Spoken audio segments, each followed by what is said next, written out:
সখীরা, আজকে আমি একটা হরর স্টোরি, যেই হরর স্টোরিটা আমি তোমাদেরকে বলতে এসেছি, সেই হরর স্টোরিটা অ্যাকচুয়ালি আমাকে অনেক দিন আগে সেন্ড করেছে আমারই এক সখী ফলোয়ার্স। তার নাম হচ্ছে পালক। তো সে তার দাদুর বাড়ির, মানে মামার বাড়ি, অ্যাকচুয়ালি মামার বাড়ির ঘটনাটা আমার সাথে শেয়ার করেছে, যেটা কিনা বলেছে যে সখী দিদি ভাই তুমি তোমার সখীদের সাথে শেয়ার করো। তো আজকে আমি সেই ঘটনাটাই তোমাদেরকে বলবো। তো ঘটনাটা কিন্তু দারুণ, মানে কি বলবো, খুব যে ভূতের বলবো না, আবার খুব যে না তাও না, মানে একটা বিশাল ঘটনা। তো এবার আমি শুরু করছি। জায়গাটা হচ্ছে যাদবপুর। যাদবপুরে পালকের মামার বাড়ি।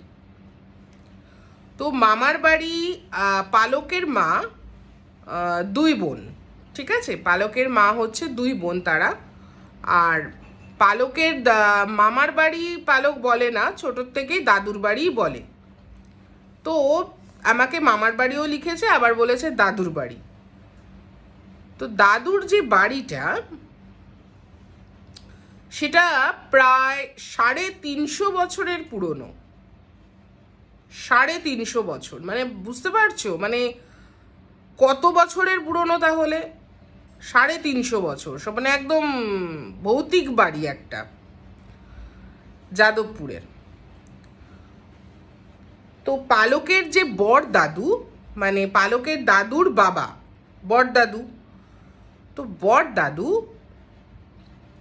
কিনেছিল প্রায় 290 বছর আগে, মানে বিশাল পুরনো, মানে ভাবাই যায় না এত পুরনো।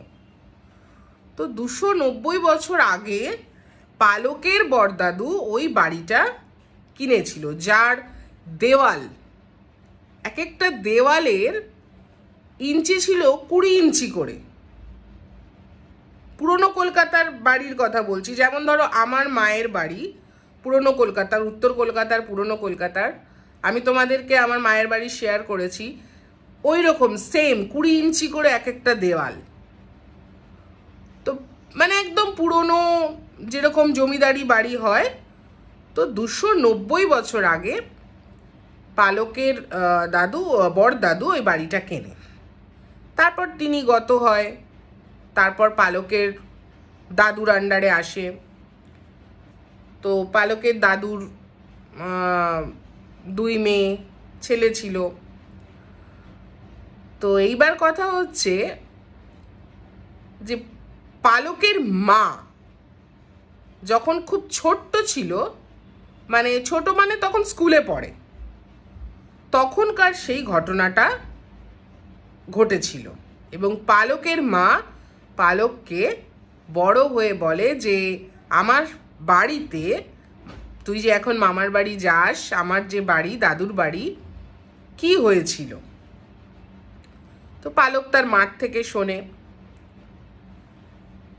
তো এখন দেখো এইসব জিনিস অনেকে বিশ্বাস করে না, আবার অনেকে কিন্তু বিশ্বাসও করে, এবং অনেকের সাথে এই জিনিস হয়ও, এবং অনেকে ফিলও করতে পারে। তাদের মধ্যে এমন একটা পাওয়ার থাকে যে নেগেটিভ জিনিস তারা ফিল করতে পারে। তো ওই বাড়িটার নিচে, 350 বছরের পুরনো বাড়ি, মানে বুঝতেই পারছো, নিচের দিকে, মানে একদম নিচের বেসমেন্ট বলে না, আমরা এখন বেসমেন্ট বলি, তো বেসমেন্টের একদম পেছন দিকে একটা সুড়ঙ্গ ছিল, বিশাল বড় সুড়ঙ্গ। সুড়ঙ্গটা কোথায় গিয়ে যে শেষ হতো সেটা জানা মুশকিল, সেটা জানা খুবই মুশকিল। এবং কোনোদিন পালকরা ওই সুড়ঙ্গর যাওয়ার চেষ্টাও করেনি, পালকের মামারাও করেনি, পালকের মাও করেনি। কিন্তু পালকের মায়ের যখন বিয়ে হয়, তখন পালকের যে বাবা মানে জামাই, সেই জামাই একদিনের বাড়িতে দুপুরের দিক সবাই খেয়ে দিয়ে শুয়ে পড়েছে। তো পালকের বাবার খুব ইচ্ছে হলো যে তালা খুলে, মানে দরজা দিয়ে তালা বন্ধ, পুরো লক করা থাকতো সুড়ঙ্গটা, তো একবার যাই, সুড়ঙ্গটা কোথায় শেষ হয় একবার ট্রাই করি, দেখি। তো কাউকে না বলে, পালকের মাও জানতো না, মা ঘুমাচ্ছে, পালকের বাবা ট্রাই নিয়েছিল ওই সুড়ঙ্গটা শেষ কোথায় হয়েছে দেখার। তো যথারীতি তালা টালা খুলে সুড়ঙ্গ দিয়ে উনি চলা শুরু করেছিল পালকের বাবা। কিছুটা যাওয়ার পর ওনার শরীর অসুস্থ হতে শুরু করে এবং ওনার শরীর এতটাই ভারী হয়ে যায় যে ওনার পা দুটো বন্ধ হয়ে যায়, মানে উনি আর হাঁটতে পারছিল না ওই সুড়ঙ্গ দিয়ে। ভাবতে পারছো কিরকম হতে পারে? উনি না আগে যেতে পারছে, না উনি রিটার্ন হয়ে আবার বেরিয়ে আসতে পারছে সুড়ঙ্গের মধ্যে আটকে। তখন কি করবে? এমনও না সুড়ঙ্গের ভেতর তো ঢুকে গেছি, আর তো আওয়াজ দিয়ে বাইরের কেউ শুনতেও পাবে না, এবং কেউ এটা ভাবতেই পারেনি যে পালকের বাবা এই কাজটা করবে। তো যাই হোক, সুড়ঙ্গতে গিয়ে উনি এতটাই অসুস্থ হয়ে যায়, তারপরে ঈশ্বরের নাম নিয়ে, ঠাকুরের নাম নিয়ে উনি আর যাওয়ার চেষ্টা করে না যে না আরও গিয়ে দেখব। উনি চলে আসে, রিটার্ন হয়ে যায়। যেভাবে হোক ঠাকুরের নাম নিয়ে রিটার্ন হয়ে সুড়ঙ্গের থেকে বেরিয়ে উনি ওপরে চলে যায়। উপরে গিয়ে উনি তার শ্বশুর মশাইকে, মানে পালকের দাদুকে খুলে বলে যে আমার একটা এরকম ভুল হয়ে গেছে, আপনাদের না জানিয়ে আমার অনেক দিনের একটা ইচ্ছে ছিল যে সুড়ঙ্গটা শেষ কোথায় হয়েছে দেখার, এবং সুড়ঙ্গটা দেখার, তো আমি চলে গেছিলাম আজকে। তো পালকের দাদু একটু রেগেই যায়। পালকের দাদু বলে যে এটা করা তোমার কিন্তু উচিত হয়নি জামাই, আমাদের বলা উচিত ছিল, ওখানে যদি তোমার শরীর খারাপ হয়ে যেত তাহলে আমরা কোথায় জানতাম, এবং আমরা নিজেরাই ওই সুড়ঙ্গতে কোনোদিন দেখার চেষ্টা করিনি, তো এটা তুমি ঠিক করনি, অনেক কিছু হতে পারত। তো তারপরে পালকের দাদু সুড়ঙ্গটা বন্ধ করে দেয়, মানে সিমেন্ট উঠিয়ে দেয়। তার আগে কিন্তু শুধু গেট থাকতো, মানে অন্ধকার গুহা সুড়ঙ্গ দেখা যেত আর তালা থাকতো, কিন্তু এবার উনি পুরো সিমেন্ট দিয়ে সুড়ঙ্গটা বন্ধ করে দেয়। তো এটা ছিল একটা কাহিনী যে সুড়ঙ্গটা বন্ধ হয়ে গেল, ঠিক আছে, আন্ডারগ্রাউন্ড সুড়ঙ্গটা বন্ধ হয়ে গেল। এইবার পালকদের দাদুর বাড়িতে একটা, দেখবে তখনকার দিনে লোহার সিন্দুক, এখন তো সিন্দুক টিন্দুক মানুষে আর টাকা রাখে না, এখন হচ্ছে লকার, বড় বড় সব গোদরেজের আলমারি, বা ম্যাক্সিমাম ব্যাংকে টাকা থাকে, সোনা গয়নাও ব্যাংকের লকারে থাকে। তো বিশাল বড়, মানে 4 ইঞ্চি লম্বা আর 3 ইঞ্চি চওড়া একটা বড় সিন্দুক ছিল। আর সিন্দুকটার ওজন এতটাই ভারী ছিল যে ওটা কম করে 15 জন লাগবে এদিক থেকে ওদিক করতে। চিন্তা করতে পারো লোহার বড় সিন্দুকের তাহলে কেরম ওজন হতে পারে। তা সিন্দুকটায় তেমন কোনো জিনিস ছিল না, তেমন কোনো জিনিস ছিল না, আর ঘরটা আটকে ছিল। আর একটা কথা হচ্ছে যে সিন্দুকটা তো ছিল, কিন্তু সিন্দুকের যে চাবি, সিন্দুকটা খুলবো যে, এত বছরের পুরনো সিন্দুক, চাবিটাই নেই। তো চাবি না থাকলে সিন্দুক তো বেকার, আমি তো টাকাও রাখতে পারছি না, ঘরের একটা বোঝা, একটা জায়গা আটকে রেখেছে, তাই না? তো সিন্দুকের চাবি তো নেই, সিন্দুকটা ঘরটা জাম করে রেখেছে, কি করা যায়? আর এত ভারী, এদিক থেকে ওদিক নেওয়া যায় না। তো অনেক তাবড় ওর দাদু চাবিওয়ালাকে ডাকে যে ভাই এর একটা চাবি তোমরা আমাকে রেডি করে দাও।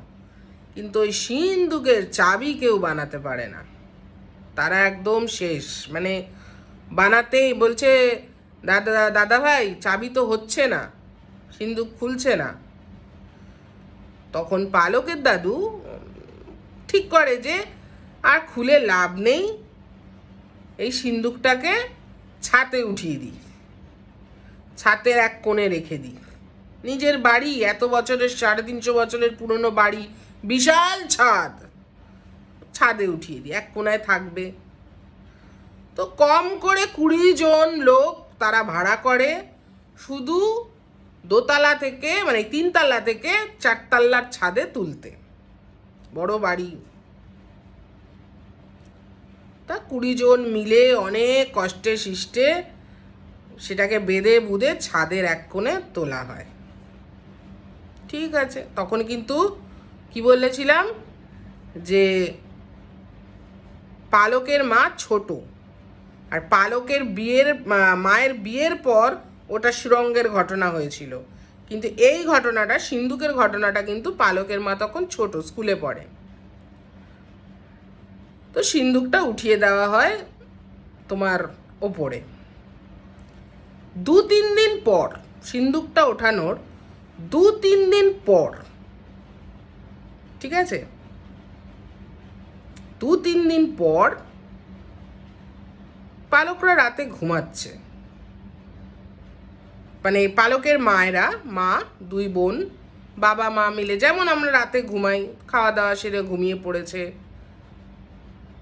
মিডনাইট, ঠিক 12টার পর, সিন্দুকটা ওঠানোর 2-3 দিন কিন্তু হয়ে গেছে, কিচ্ছু তেমন হয়নি, সিন্দুক উঠিয়ে দিয়েছে, কি হবে।